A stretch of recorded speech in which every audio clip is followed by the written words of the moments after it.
Welcome to World Heritage Rookies, the podcast where we explore UNESCO World Heritage Sites one episode at a time. We are Lina and Ralph, and we will travel alongside you to some of the most stunning sites our world has to offer. Each week, we dive into the history, fun facts, and reasons why World Heritage Sites matter for humanity, sharing our own discoveries and travel tips along the way. So, let's dive in and learn about some World Heritage together.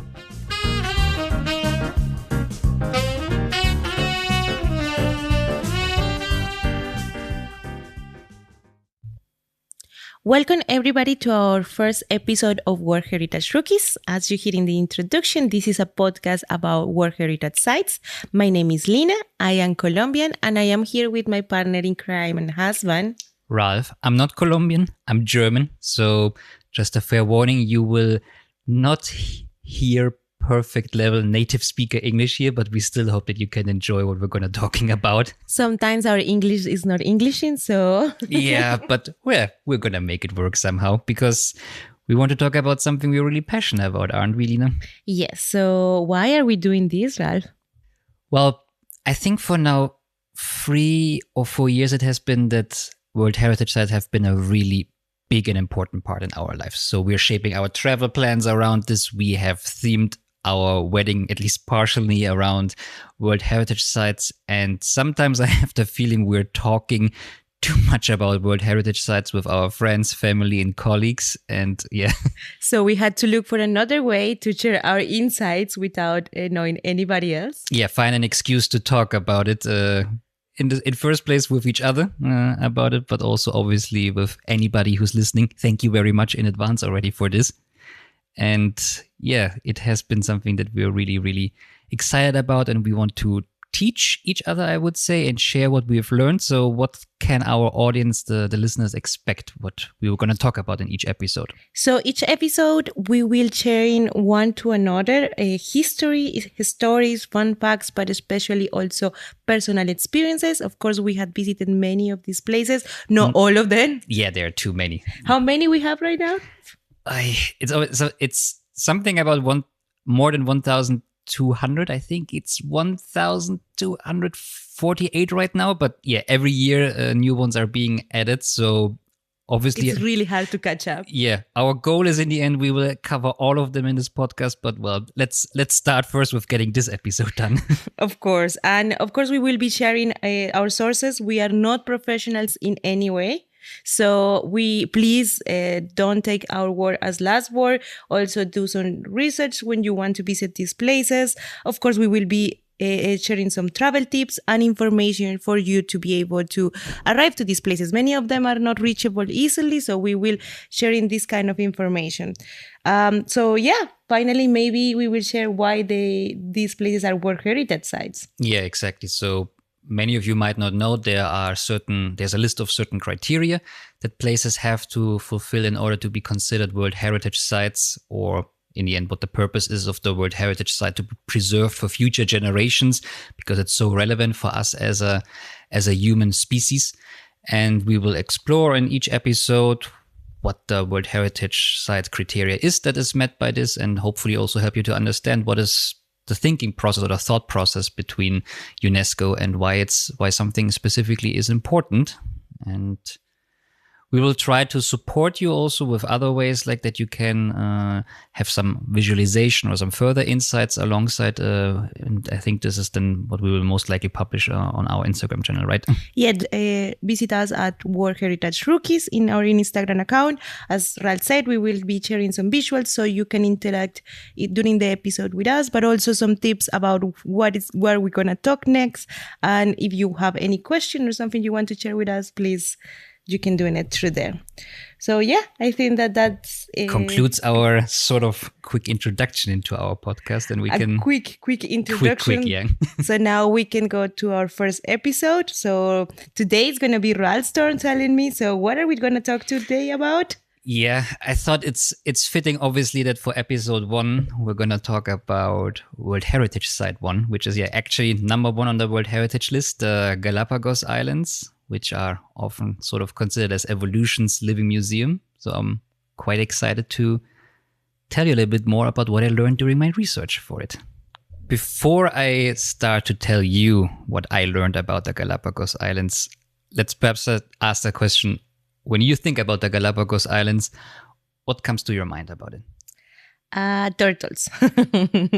Okay, that's a good start, but no, of course I know that they are in Ecuador. Of course, I'm Colombian, so we were a nation once. So I that's pretty clear for me. Also, of course, I know that them for Darwin's inspiration for his evolution research, but a part of that, and a part of like I know it's really hard to arrive there. There is no more information. I know. That's already a lot. So okay, thank you so much. No, that's not done. But I can luckily tell you, like, I'm going to talk about all of this at least a little bit in that episode, but hopefully also a bit more. Let's start first because otherwise I know already I'm going to forget it. So I will quickly share with you in advance what were my sources for the research in this episode, because otherwise I will forget it. Obviously, the first resource that I think we will name in every episode is the official website from UNESCO, where you can, for each entry in the World Heritage List, find a detailed page that explains all the details about it. I have also used one of my personal favorite sites, the Encyclopedia Britannica, that gives a lot of great insights. I found two very interesting non-profit or charities. One is called the Galapagos Conservancy and the other is called Ocean Generation. They shared some insights, especially about the history and some fun facts about the nature around the islands. For the whole tips about the traveling, I used some travel agencies. So one was called Metropolitan Touring. The other was called Galapagos Travel Center. I used also some travel blogs. So one was called My Trip to Ecuador, which was quite cool to learn. I have one article from the European Geoscience Union. Geoscience Union. Yeah, which was mostly focused about talking the animals around there. And last but not least, also one of our personal favorite sites is worldheritagesite.org, which is a community specifically dedicated to World Heritage travelers. So yes, always check it out, especially if you are a World Heritage enthusiastic. It's really helpful. Yeah. It gives some cool insights. It has some really interesting reports and stories from people where they've been, especially some of the harder to reach places. So we use it, I think, for our travel planning. And for everything. Yeah. Always also check it just for fun. It is a really nice community, really respectful community that really shares useful insights of each of the places. Yeah, exactly. So with that out of the way, I'm going to start a little bit talking about the history. And yeah, for something that is a natural phenomenon or like a natural situation, history obviously does not start first with what we've recorded. So the Galapagos archipelago, it's a volcanic set of islands. And generally speaking, there's the assumption that it's comprised of 19 main islands and like a lot of other smaller islands and islets, which are also constantly new forming because there is still ongoing volcanic activity, which has also been the foundation for the creation of the Galapagos Islands, which makes it also really interesting from a geoscience perspective because we can still see the formation of land in motion. There is a paradise for research on how stone formation is done. Yeah, how general islands are being generated. But this has been the background, how they came into existence in the first place. And officially they were discovered in the year 1535 by Fray Tomás de Berlanga, who was at this time the Bishop of Panama.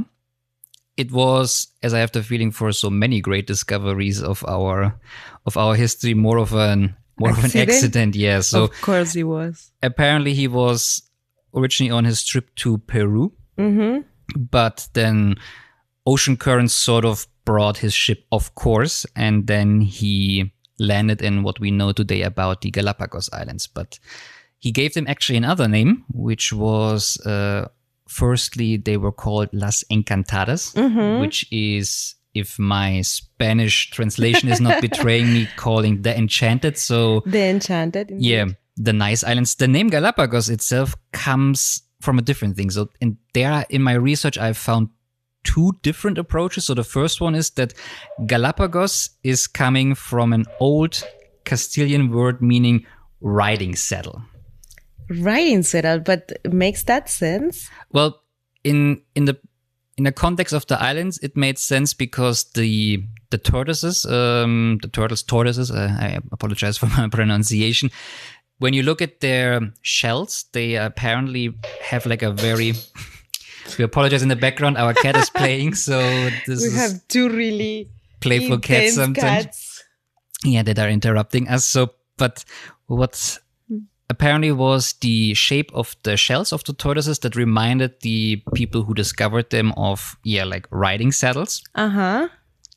In other sources, I heard that actually Galapagos means just tortoise or turtle itself in Old Castilian, but I don't know, like modern Spanish doesn't have any of this. No, I Galapagos. No, honestly, it will be closer to a mountain saddle that because Galapar, it's actually the action the to mount a horse. Oh, yes. Okay. So I think that it would be closer. Nevertheless, maybe in all Spanish or all Castellan that had a different meaning. But I will from my experience as a first Spanish speaker.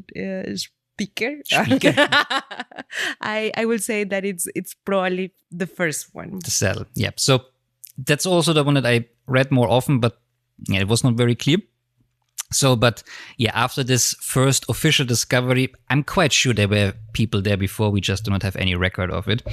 But after this first official discovery, the islands were really used for the coming centuries as sort of a base with the different intentions. So it was used by travelers who were on this road. It was used by pirates. It was used by whalers and other hunters of the maritime life around there. And what I found very interesting, so you remember how I just said that, like, initially this Thomas de Berlanga, the Bishop of Panama, he called them Las Encantadas. Yes. So you would assume they are pretty, but... Some of the animals that are not pretty. Well, not just the animals. So it is what I found very interesting, like that the islands were very often described as a hostile environment because they are very dry and, well, they are from volcanic origin. Mm-hmm. And so... Really stony. Yeah, really stony. And I found actually a quote, which was from the captain of the expedition that Charles Darwin, who I will talk about in a few minutes, was also part of. So he described the first viewing of the Galapagos the following way. Black, dismal-looking heaps of broken lava, a shore fit for pandemonium. Enchantment, indeed. Yeah, so he basically said, like, it looks like literal hell. But... in the end, it's really not just the islands by themselves that are the stars of this. And it's actually the whole wildlife around there. And this is also where it comes then to a very, very prominent situation afterwards in life. Because as you mentioned before, one of the biggest celebrities, let's call it like this, who is associated with the Galapagos Island is indeed Charles Darwin. So it was in September of the year 1835 that a 26-year-old Charles Darwin, my apologies, he arrived in the Galapagos Island aboard this ship that I just mentioned, the HMS Beagle. I remember one of the things that I didn't know, even in school, of course, everybody learns about Darwin, is that actually he was, as you say, really young. So he didn't do his research until way after. And this was just a level of inspiration. Am I right? Yeah, that's exactly the case. So his work, his famous work on the origin of species, he published it like 23 years later, I think. Even a bit more. So like in 1859. So that's what he's famous for. And like, I think a lot of the misconceptions is that sort of Darwin has arrived in the Galapagos Islands, made a discovery, and like, evolution. Oh, yes. So we don't come from. That's actually not the case. So by today's knowledge, it's actually mostly that the Galapagos Islands, for sure, they inspired his theory, but it was not one of the key or only insights about it. So it was a theory that he has been working over years and years. And initially, so Darwin has been about 5 weeks in the Galapagos Islands, and he made there very clear observations that would help him in developing his theory of natural selection and evolution, because he has been observing the very unique and varied plant and animal life around there. So, for example, the differences, as I learned, depending on which island they are, some of the tortoises and animals might have different forms of their shells. And the most famous ones are the finches, so the birds that are associated with this. And they were observing these differences around there. It was something that really inspired him of making his theory. And there are a lot of factors that are playing into this. So first, the islands, they are very isolated and overall they are... I guess that also supported the conservancy until today of these unique species. Yeah, and so it has fostered this unique developments, but also, as you said, it has fostered this conservancy that we have seen there. So this isolation from the rest of the mainland of South America, it has helped to develop a really unique flora and fauna. And this was then, like I mentioned before, what also sort of gave inspiration for him. Interesting enough, so it's not really mentioned a lot in this book, as I heard. So I do not know if you read the book by itself on the origin of species. Yeah, I did many years ago. I don't think I will be able to actually record much of it. But yeah, you're right. He doesn't really, I mean, he mentions maybe it's the base of how the species develop across their specific environments. So it's kind of imply, but yeah, so no, not specifically mentioned. I don't really remember. Yeah, as I learned during my research, apparently Galapagos are not really big part of his book. And the reason behind this is that he originally misidentified a lot of the birds around there. So he was just like bird 1, bird 2. Yeah, not necessarily only this, but he was not really identifying what we know now as Darwin's finches as finches. So this was actually, the honor belongs to this to an ornithologist named John Gould that he has been in contact with later. But he also did not bring a lot of it as a discovery because apparently it was a mess. So he just put everything he could find together and he was not really good at labeling it. And I found this very interesting because by now you would think of Darwin as this superhuman in a way. Pragmatic, organized. And the genius that discovered this evolution theory, which obviously he was a genius, but that shows even a genius sometimes can make mistakes and have flaws. And that I found in a weird way is somehow very reassuring. But this is really the reason that he did not really bring the Galapagos that much directly, because he did not label it that properly. And yeah, so this is obviously also a very, very big part of it, and how Darwin was visiting the Galapagos Islands. And afterwards, really, history-wise, there has not been so much specifically going on. So obviously, in the following decades and years after that, there have been multiple efforts to settle on the islands. During the colonization efforts, they were used. It was more or less successful. Again, I think today there are also only 3 islands inhabited because, it's not the most easy environment to live on. And obviously, since it's an island, the islands were also used to house prisoners. Always. I think that this is a really normal tendency. I will not say in the Americas only, but really present in the Americans. We Colombians have the same one jail in one island that nobody can visit. The United States did it as well.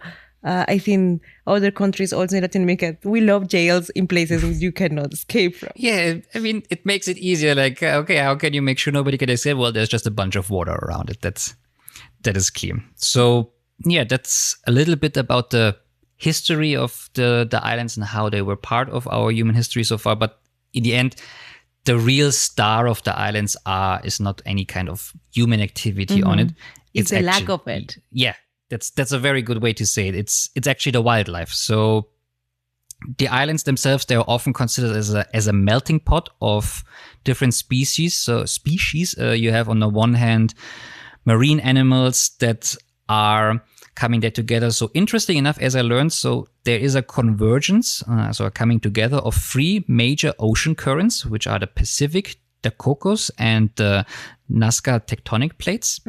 And this leads to an incredibly diverse and unique landscape of really underwater life around there.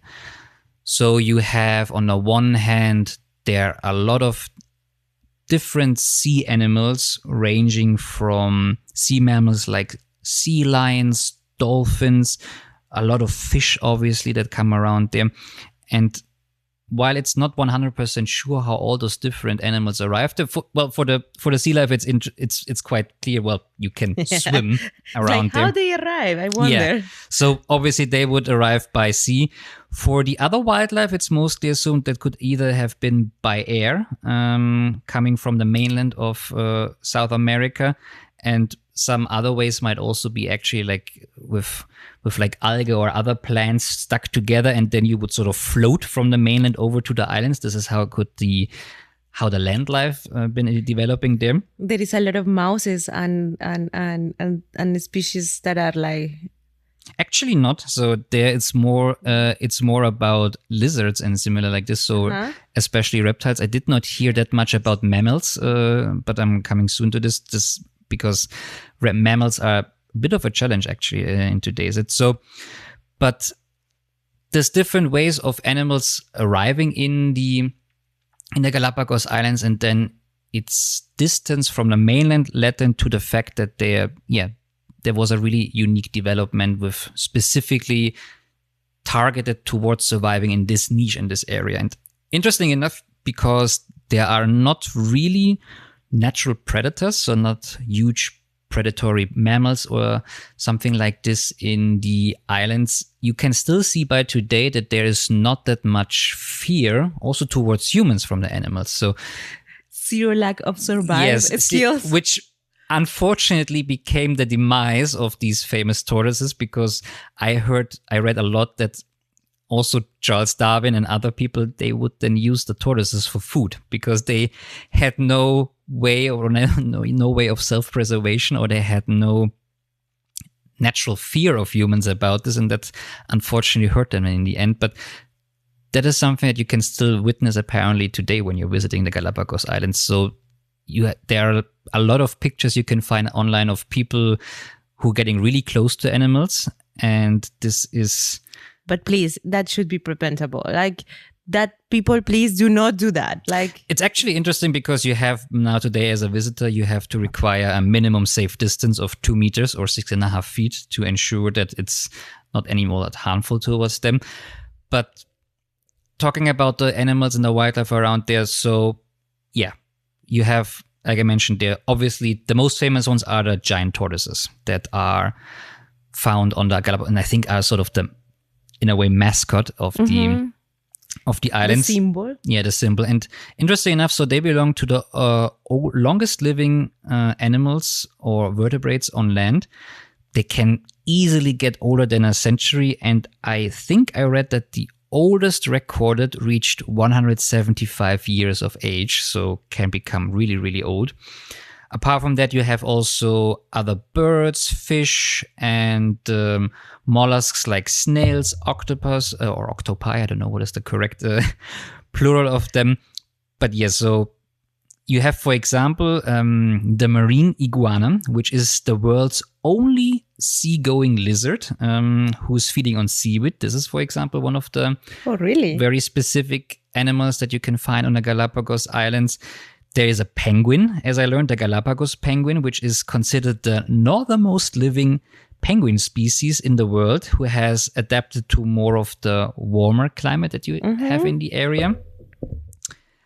Then when it comes to birds, so I think you're going to enjoy this. There is a bird species called boobies. Of course. Yeah, exactly. Living on the islands. But that comes again from a Spanish word. So they are called boobies after the Spanish word for clown, which is bobo, as I learned. Or like it's more like, I think... It's like fool, because clown is a payaso, actually. So it's more like dumb or fool or like foul. Like bobo, it's like. But it can also be used for a clown, right? Because what I learned is that they apparently named like this because they have really colorful feet. So there's, for example, a blue-footed booby and a red-footed booby. And so I love your maturity. Yeah, I love your maturity. So, and they're using their feet actually in order to attract partners. So the more brightly colored. Of course, all the birds. Honestly, we should all be like the birds. Yeah, so like the more brightly colored your feet are, the more healthy. Attractive the more attractive and healthy you are. Booby. Yeah, you're signaling that you are a good mate when you're showing it to your mates. Please tell me they dance. I do not know if they dance or if they just show it, but when I was saying, so okay, in a weird way, you're talking here about a bird that sort of has a foot fetish, like. It's oh my. It's always really I think that there is a joke here, but for our audience is not. No, I will look for it. So if maybe you can check our account. If I find boobies dancing, I will definitely post it. I would be also curious to see if they're dancing, because so far I know only that they're showing their colors. And yeah, last but not least, the Darwin's finches or the Galapagos finches, which are probably belong to, next to the tortoises, to the most famous birds around there. So they are small land birds. And what was then is the outstanding thing about it is like they have a common ancestor, but by now there are 13 different species of finches, and they have all very different bills or like beaks, depending on which island they are on and what is the main source of food. So some are focusing on seeds, other are focusing on cactus, parasites. I read one that even is focusing on blood.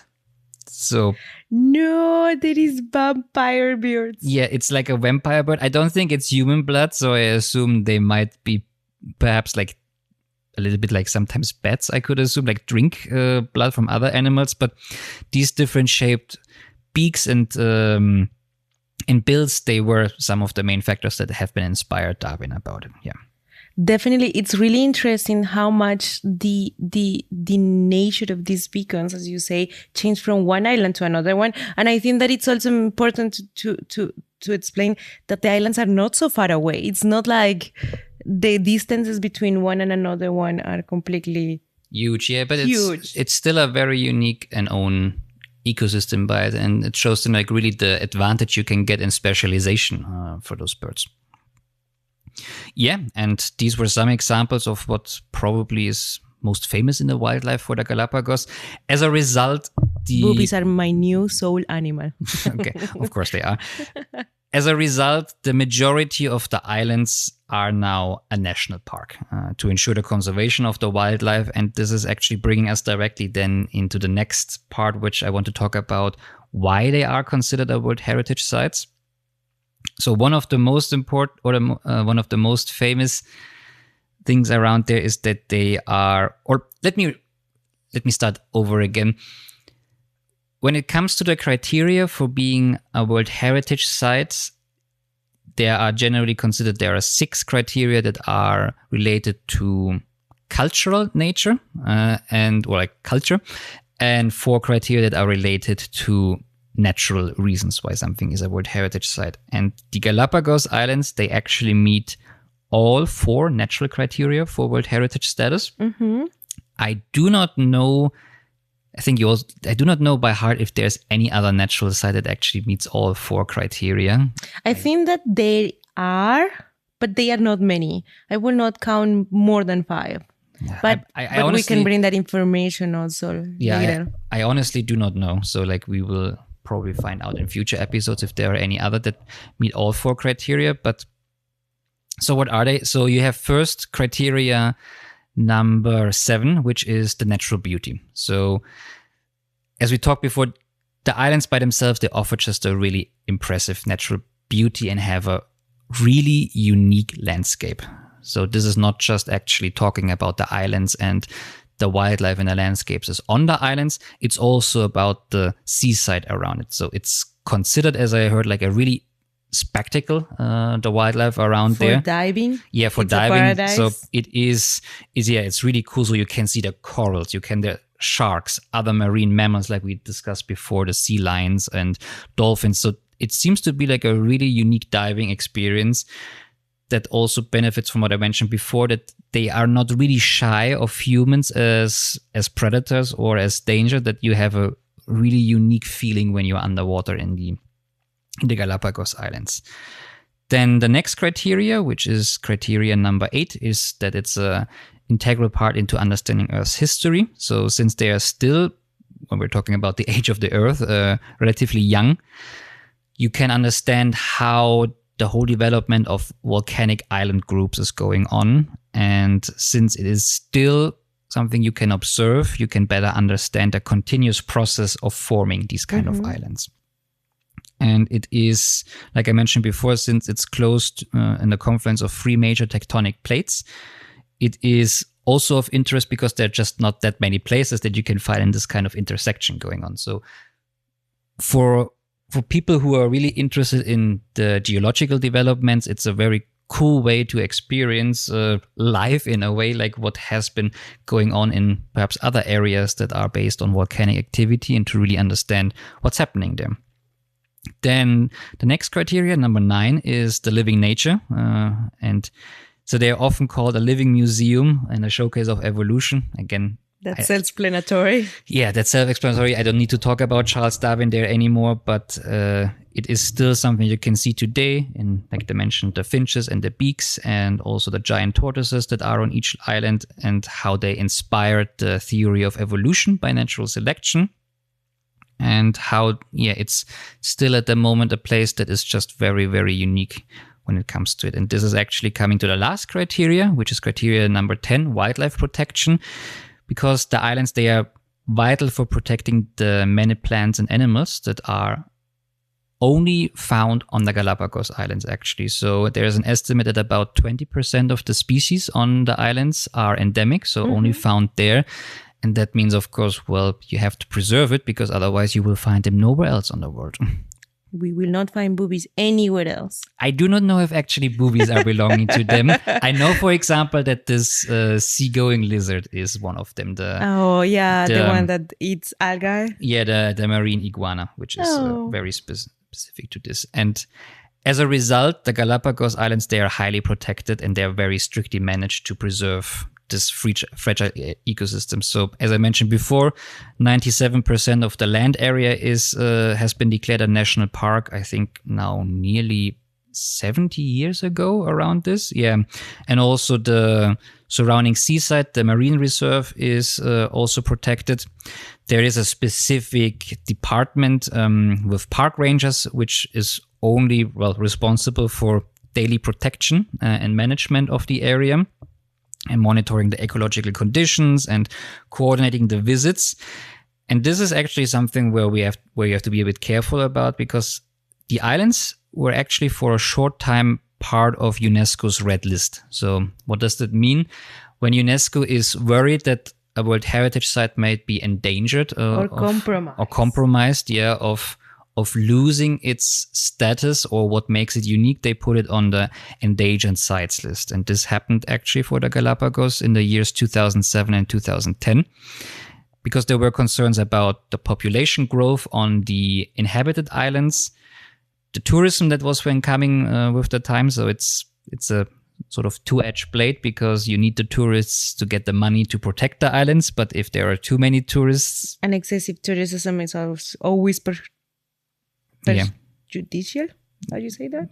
Well, it's always like, you have to be there can be a challenge with it going on. Yeah. So, but also what you mentioned before, actually invasive species. So as I read, there was a challenge that with more tourists or people coming, there were, for example, cats arriving, rats, or similar animals like this. And when I told before that there's basically no survival instinct of all of the animals around there, for the birds, cats kind of dangerous. Rats, I think they can eat, for example, eggs and similar things. So this was the reason why they became endangered. But that was then sort of got under control from the government again with stricter regulations, stricter controls, and also investments in making sure that they are protected. And but still, by today, these invasive species are problematic. Are still problematic. Also, you have to deal with illegal fishing. Climate change, unfortunately, as another challenge that is now challenging, the Galapagos Islands. So we obviously hope that it will still be preserved for a long time for future generations, but it's a very delicate system, clearly. Of course. I can even imagine how impactful it's any changes on a system of islands that are being pretty much alone for the whole history. Exactly. And that is sort of also leading us to the last section, which is the travel tips, because it's directly linked to what we said here with the over-tourism. So on the one hand, you have to know it's not easy to reach the islands, but this is also the course because, well, you want to make sure that not just everybody without any kind of oversight can go there. So as I saw it, there is only basically the way to come there with an in-country flight within Ecuador. So there are flights going from the capital, Quito, via Guayaquil, if I pronounce it Guayaquil. Guayaquil, okay, like that place. Exactly. Interesting, I read it's apparently the same airplane. So it first starts in Quito, is traveling continue, and then lands in the Galapagos Islands. But you have no opportunity to arrive there via international flights by themselves to, well, control it better. There is apparently not really a bad time to visit because I know it comes as a surprise. It's in Ecuador, so it's really close to the equator. I promise you would learn something, right? In this episode. Goodness. If you leave this episode with one knowledge, is that Ecuador, it's over the equatorial line. Yeah, I know. That's like, but because of this, so it's generally considered a great all-year location, both in the hot season and dry season. So it's always a spring. It's always a spring. There are differences apparently. So in the hot season, which is typically lasting from December to May, the water is warmer and clearer, which is apparently a really great situation then for snorkeling and diving because you have really a lot of fish in the reefs. You have the mating season of the sea lions, or where then you have like little sea lion puppies going around, and sea turtles. And you can apparently also observe bird mating in the sea turtle nesting in the land area. I imagine this would be something that you would be interested in diving. Of course, I would probably choose a warmer time, but I'm pretty sure. What happens in the colder months? So in the colder months, which are lasting from June to around November, the waters are generally cooler and more nutrient-rich, which is then attracting a higher likelihood of larger marine life. Such you can see then there are manta rays, you can see whales and dolphins more likely, penguins also. It also offers a bit of a milder land temperatures, which is then, well, just perhaps like better suited for long nature walks. Bird watching is apparently more popular in this season.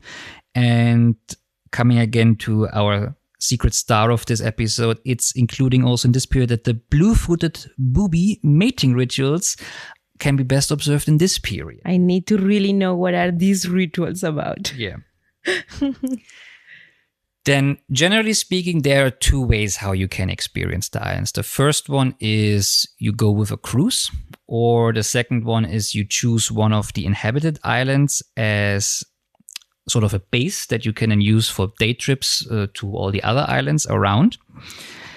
It's obviously has both sides have the pros and cons. So cruises are generally speaking more expensive, but they can also lead you to more remote locations because they're more flexible when it comes to that. You are, in generally speaking, more efficient in your traveling and you have better logistics because, well, you're brought and traveled around. When you're having a land-based stay, then it's in relation cheaper. So I'm going to come to prices soon enough, but you are more flexible because you can also make your own more tailored experience. Cruises have typically a set itinerary where they're going to travel, but it can be more complicated to handle the logistics. So you're then really reliant there on a local transport via speedboats or ferries. There are apparently also in-flight flights between the islands that you can go, but you might have to do a bit of better planning if you want to really go specifically somewhere, or if you want to go to a really remote location, you need to plan in advance. I will assume also that these in island trips are not like constant, so maybe once a day or something. So planning and the logistic could be demanding and challenging. Yeah, exactly. And what I mentioned before, so yeah, while land-based stay are cheaper, so I think in the few websites that I checked, I have not found any kind of cruise that was like cheaper than $3,000 or $4,000 per person. But I did not do such. And for how many days? Do you have a ratio between day and cost? For sure you have. So the most that I found were around 1 week or longer, which I also learned. A lot of recommendations is like you should stay at least for a week to really experience everything. But I did not do a huge in-depth research, so I'm quite sure there might be more variety. But cruises are typically, they are more expensive. But in general, it's not. You have to plan certain, monetary expenses with and it. restrictions. I mean, I think that what you want to say is it's not a cheap destination. It's a majestic destination, but it's not something that you can afford daily basis. Here, doing some mathematical analysis, you will spend around €500 a day for a cruise. Average. I mean, like probably you can go even more. So like I found ones that are like thousands of dollars that are really fancy. Super premium. Of course, please have in mind the environmental impact of cruises. And I think that always do your research looking for options that really take care of not disturbing the marine life and the endemic life of each of these islands.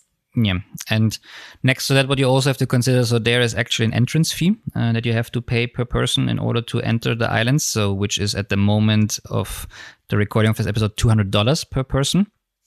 And this income is directly going to preserving the islands, and it's part of making sure that they are taken care of. This is then what I found interesting, where it becomes of benefit for you to be a Colombian, because actually we have so many benefits being Colombian and traveling around.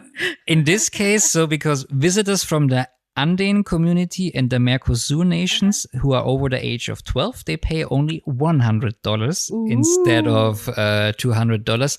I did not.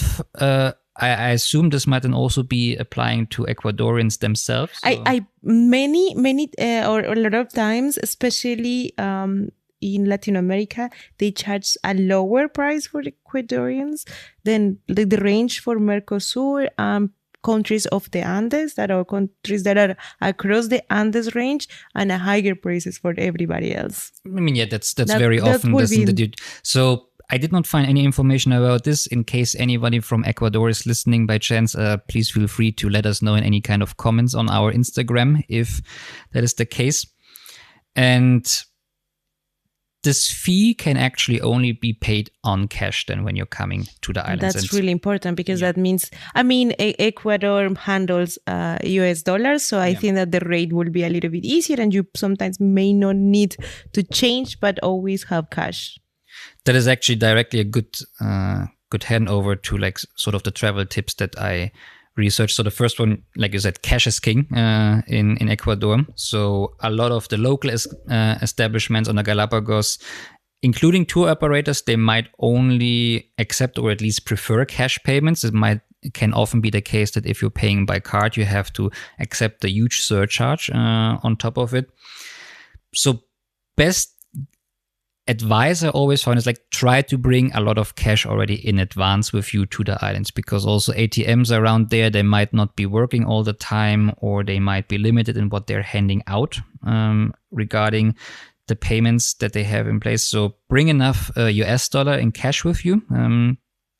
Then I also learned that a lot of tourists that went there said like the benefit that you have from staying in the islands themselves is that you can have cheaper last minute discounts if you're booking actually tours locally. So at the Galapagos Islands compared to in advance. So to have a completely full plan schedule. Yeah, so that is what we mentioned before. You, with a cruise, you might have a better set itinerary. You can better understand where you want to go. But I read that really you can save up to 10 to 15% in some cases by booking like only short and last minute day trips. You can try to get some deals because the online prices, they can often be significantly higher.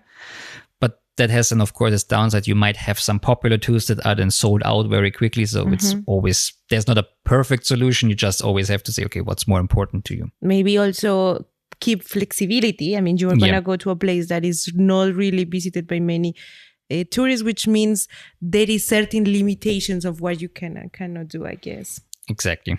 And last but not least, what we mentioned before is that please consider it is a natural reserve. So please respect all the park rules that are in place. They are really, really important to make sure that the wildlife is preserved. So I mentioned before, you have to keep your distance from the wildlife around there, 2 meters or 6.5 feet. You should not give food to any of the animals. You should not touch them. You should not disturb them during, well, their activity. What they are doing is you're not supposed to take any kind of souvenirs like stones, seashells, volcanic rocks. You're supposed to stick on the designated pathways when you're walking around. You should avoid flash photography when you're photographing animals. And obviously, when it comes to waste, you have to be really careful about it. So I know that, for example, certain plastic materials are not allowed to be brought to the islands. I think like typically plastic bottles. You need to have glass with you, a glass bottle. I'm not sure if it's like your personal. Yeah, so you are for sure supposed not to bring anything that is easily tossed away. And there is actually what I also learned. There's a form that you have to sign before going there, which is called the Galapagos Biosafety Affidavit, which you have to sign, basically telling, yep, I'm not gonna fuck up this ecosystem. This unique environment. Please remember, I think that's many tourists forget that this is an endemic place, that you cannot grab anything because there is probably not the same type of soul that you will find anywhere else. So yeah, I remember once watching one news back in Colombia about some tourists that did something that it was not correct in the Galapagos Islands. Of course, we reached this news because we are really close, and like people is like the conversation was like, why not? But understand this is a unique place, and bringing something not only affects the special nature of the Galapagos Islands, you could maybe also put in risk other species because you don't know what kind of microorganisms are in one shell, for instance. Something that looks maybe so simple and so harmless, yeah. So harmless could be actually harm for the environment there and the environment back in home. Yeah. But when you're following this sort of guidelines, you can have apparently an amazing time. So you can spend a lot of time snorkeling, diving, bird watching, walking around, having tours. See a lot of boobies. See a lot of boobies, which is always a great thing to do, I'm quite sure. You can surf. You have enjoyable beaches around there. Beaches, before I mispronounce here again. And yeah, you just have a great time in a place that I really hope will stay with us for many decades to come. And yes, that sort of marks the end of our first episode. I hope I could teach you or like tell you a little bit more about it as well, and that you are now. I mean, I'm quite sure that you already had the Galapagos Islands quite high on your priority list to visit because it is in the top 10 for sure. And the only reason we have not been able to go, it's because of what we mentioned before. It's pricey, so you have to not easy, yeah. You have to plan. So please visit if you can. That I'm pretty sure it's one in a lifetime experience, but have some in mind that will be an expensive trip.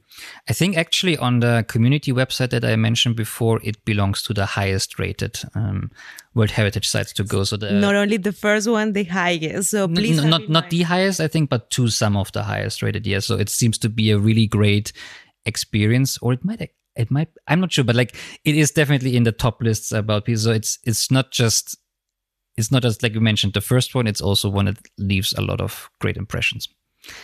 And yeah, thank you everyone to listening to me, especially in this episode, talking about it and sharing what I learned about the Galapagos Islands. Next week, it's going to be your turn. Do you want to give a little bit of a hint what we're going to listen to next week? I will just say we will not go far away, and we will learn a little bit more of South American history. So quite excited for that episode, and yeah, looking forward. Me too. And until then, thank you, everyone. Thank you, See you everybody. next time. Goodbye. Bye-bye.